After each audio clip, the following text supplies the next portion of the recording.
it took a while to get our property tax bills in the mail, and now that we've seen them, suffice to say, people have a lot of questions about whether it's their eyes or their actual bills that need to be adjusted. Cook County Treasurer Maria Pappas is here with me now. Thank you so much for your time on this Monday. How are you today? Doing all right, doing all right. But I got to wonder how people are feeling, those who have looked at their bills and they're trying to figure things out. Let's just start by addressing the wait time, first and foremost. So I believe they're about 4 months delayed. What happened there? The delay is due to a computer company by the name of Tyler that was hired by the county 10 years ago.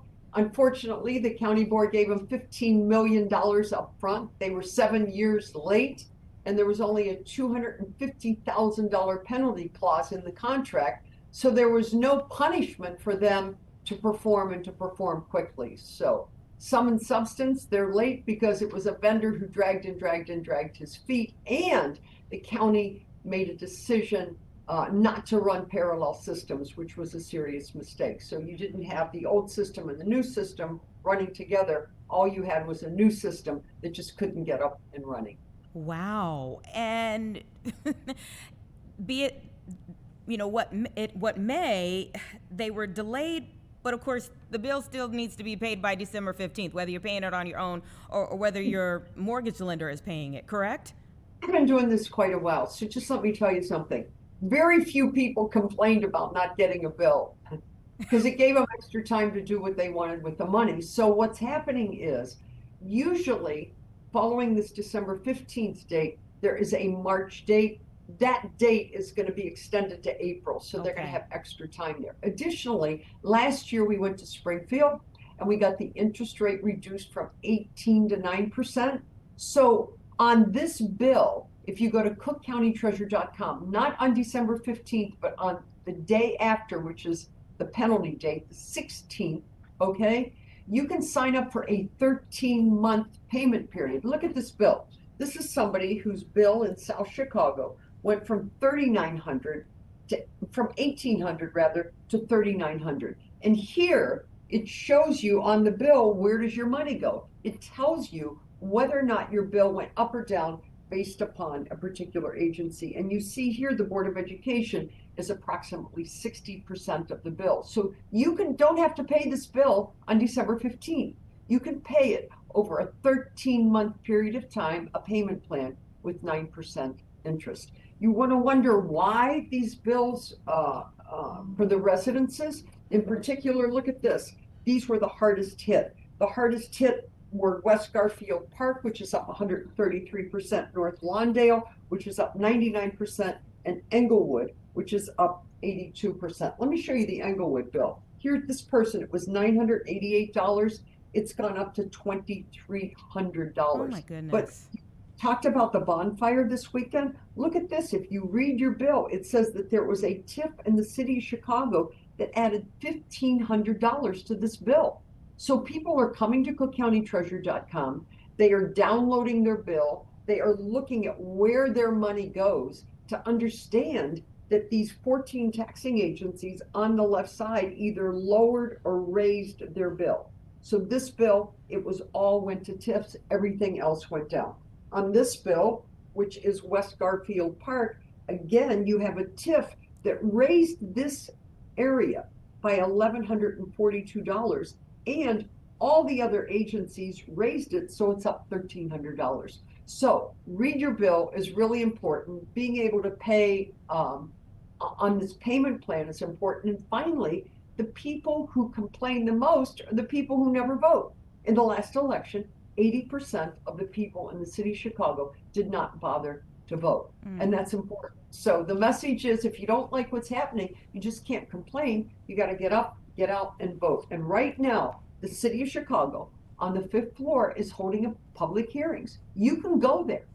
Every citizen in Cook County who owns a home can go over there and complain about this. So these are public hearings. You got to let people hear your voice. It's important. Yeah, I want to break down a few of the things that you mentioned there, because you talked about my comments about the founder of a group in North Lawndale.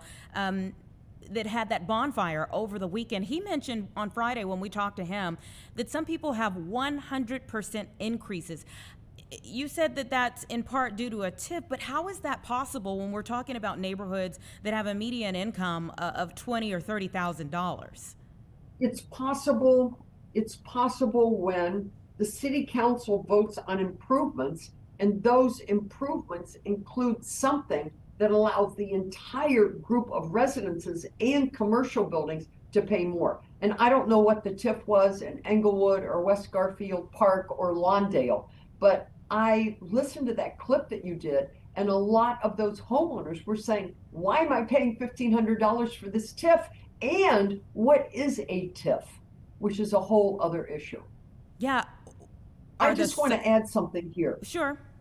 When you have a commercial base like we have in the city of Chicago, and behind me are all these amazing commercial buildings, banks, law offices, and they are a third empty, their taxes are going to go down, and we've seen their taxes go down by $3 billion. Somebody has to pick that up.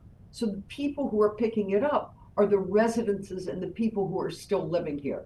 But fact of the matter is that a lot of the commercial buildings are going down. I'm going to give you an example. Westin Hotel just sold. Owner Westin Hotel said, I'm out of here. That building sold for over $200 million a few years ago. And the selling price on it recently was $71 million. Oh. So we have an issue with what's happening with the businesses in the city, because if they don't feel that it's viable and they don't feel it's a friendly place to do business where they're not killed on property taxes, they're going to exit. And you're going to experience what people are feeling, which is called the I'm out of here syndrome. And businesses are feeling I'm out of here. They're dealing with this head tax at the city right now. And the issue is, will that drive more businesses out? And we don't know, but that's the fear. Yeah. That's what they're feeling right now. But are the suburbs seeing this increase? Modestly, because it is the city that got reassessed this year, not the suburbs. The suburbs are on caps, so they're like 4%, 5%, Yeah. Hal Dardick did this study with Todd Leidy and Chris Silver in my office. We have a research department here that doesn't do anything except study inequities in the property tax system. Incidentally, we did a study a few months ago that shows that African Americans and Latinos residential do not appeal their property taxes. Less than a quarter of their residences appeal their taxes. So this person probably, who went from $900 to $2,300, didn't appeal. Probably did not appeal because they don't know that they can appeal. Well, but of course you've come on our show before and talked about appealing them. And when you talk about the fact that it's black and brown neighborhoods that are hit the hardest versus, not seeing black and brown people at the polls is what you're saying. Yeah, they don't vote. They don't vote. But in these neighborhoods, what's happened is, I'm going to use Englewood as an example. Englewood's like the new Lincoln Park. We have Hispanics coming to the counter every day and saying, you know what? What's available in Englewood? What's available in Englewood? They're going in, they're buying a piece of property or piece of land for $50,000. They're putting a home or reconstructing an older home on this property, and it's now worth $500,000. It's beautiful. You drive through Englewood and you're looking around and you're saying, this is just gorgeous. So that home that was nothing, now worth $500,000, is getting taxed because they improved it. So a lot of these homes are being taxed because they're better, a nicer, and a more rehabbed place to live. Yeah, but that's one of the things I guess we talked about with that founder on Friday is the catch-22 of improving your neighborhood. You improve your neighborhood, and when the businesses aren't paying, you're going to have to pick it up. That's what's happening, and you could think that's how the assessor, Kagi, ended up assessing these residences. He said, well, you know what? Commercial's going down. I'm going to drive residences up. And that's exactly what Kagi did. Wow. So what are some of the other things that people maybe overlook in their bills when they receive them or get wrong that need to be challenged? Okay, so at the bottom of your bill on the left-hand side, there's a section that says exemptions. So it's homeowner if you've lived there for a year, senior if you're over 65, senior freeze if you're over 65 and making under 65,000 a year, under 65,000 a year. These are exemptions. If you go to cookcountytreasurer.com, you can put in your address. You'll know you're in the right place because you're going to see a picture of your house. Okay. Now you got the picture of your house. You scroll down. There's a grid for homeowners, seniors, senior citizen freeze, veterans, disabled veterans, and it will tell you yes, yes, yes, or no, no, no. When you see no, no, no, that means you didn't get it. You could have missed your homeowner for 4 years, equaling 500 a year, 2,000 over 4 years. Senior, same thing, 500 a year, 4 years. Senior citizen freeze, same thing, 4 years, 500. That's $6,000. 2,000, 2,000, 2,000. People are missing 6,000 off of their bills. The other thing is people forget and they overpay. So you can get this bill. Look at this bill right here. You owe 2,360. You're slightly dyslexic. You read the bill and you read it as 3,200, and that's what you send me. So now you've overpaid. My computer will tell you if you've overpaid, what year going back 20 years. We're sitting on $78 million worth of overpayments. My computer will tell you, you apply online, you can get your money back within 4 to 6 weeks. We have a radio show running called Black Houses Matter on VON every Monday at 11:30. We have given back $400 million to African Americans who simply don't know that they're entitled to these exemptions and refunds. And now we're doing Latino Houses Matter. We've given back over $200 million. They don't understand the exemption process. People in Chicago do not wake up in the morning and say, did I get an exemption? Did I get a homeowner's exemption? Did I get a senior exemption? Did I get a disabled veterans exemption? They don't know. They just get up and go to work and are trying to make a living while they're paying their electric bill, trying to buy a chicken, trying to buy a turkey for Thanksgiving. They don't wake up in the morning and say, did I get an exemption? So we're trying to teach people about that. Get to cookcountytreasurer.com. Put in your address. There's a wealth of information about your property, and you may have some money coming back. Yeah, they may not wake up in the morning thinking, do I have something coming back? But they definitely wake up when they see these bills wondering, how am I going to pay this? One of our reporters has even covered people in the south and southwest suburbs that have wondered how they're going to stay in their homes. Look, if you look at the governmental situation, like the city of Chicago, if I have $2,000 and I spend $10,000, somebody has to pick up the extra $8,000. And what's happening in the city of Chicago is the council spent an extra almost $600 million. The residences are picking it up. It's the same thing in the south suburbs. The collection rate on property taxes is very low in the south suburbs. We've done a ton of studies on that. So the people who are paying more because a lot of people just aren't paying at all. So what suburbs are the ones that you're saying are kind of unaffected right now versus those we've done stories on that are seeing it skyrocket just like it is in the city?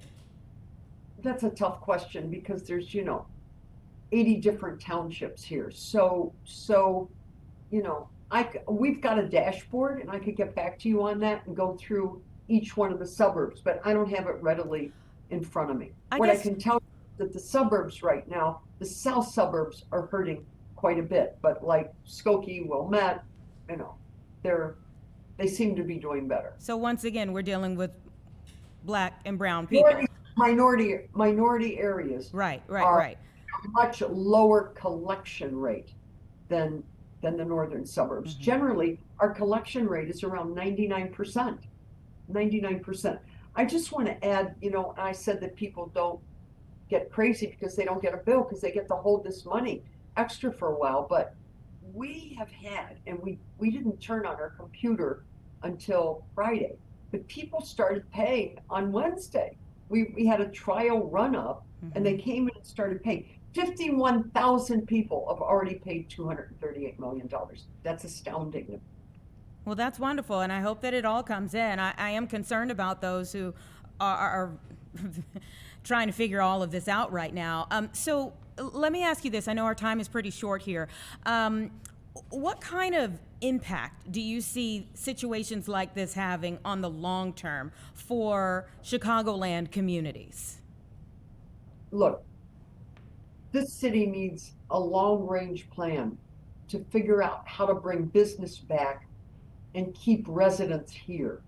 You can't have a mentality where people are saying, I got to get out of here, where the owner of the Drake Hotel says, I got to get out of here, or the owner of the Westin Hotel says, I got to get out of here, or someone who works for me has a one-bedroom apartment and says to me, hey, look, you know what? My assessments and my taxes are higher than my mortgage. How can I have a one-bedroom apartment when it's costing me $4,500 a month to live there? I'm better off to rent.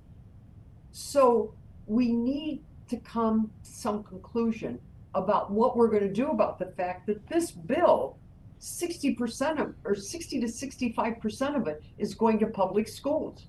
60 to 65% of it is going to public schools. We need to rethink how we're funding our government. And the $600 million that I talked about that's driving the city up, we're going to have to reduce our spending. We're going to have to tighten our belts, and everybody's going to have to suffer a little bit. Or if there's an increase, people are going to have to feel like they're getting something for it. Because I'll give you an example. Maybe people won't mind paying an extra $50 if they could walk their dog at night without feeling like they're getting mugged, right? Or having a gold chain ripped off their necks. I think if people felt safe, they wouldn't mind paying a little bit more.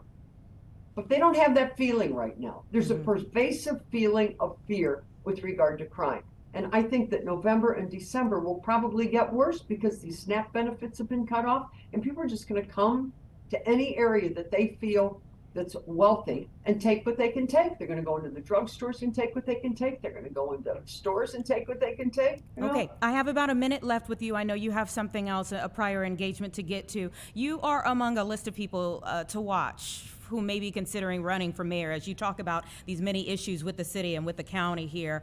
I spoke to State Comptroller Susana Mendoza on Friday. She said she's on the list, and she says that she is keeping the door open. Where do you stand? I'm in, and I'm not getting out. I just haven't announced. That sounded like an announcement to me. Okay. Okay. I get out. Why would I? This city needs a gray-haired grandmother who's got the kahunas to get everybody in shape, get everybody in a room, say, this is the pie. You can't have a whole piece of it. You can have part of the pie. You can't have the whole pie. And get this train back on track because it's off track. And I think I know how to do it. I've got a great record in my office, you know, and I'm ready. I'm ready for the challenge. I'm ready to move forward. So all right. Cook County Treasurer Maria Pappas, we appreciate it. Merry Christmas. Happy Thanksgiving. Sounds like we will be talking to you a lot more in the days, weeks, and the next year to come. Thank you so much. Appreciate it. All right. Okay. Thanks for the time. Absolutely. Take care.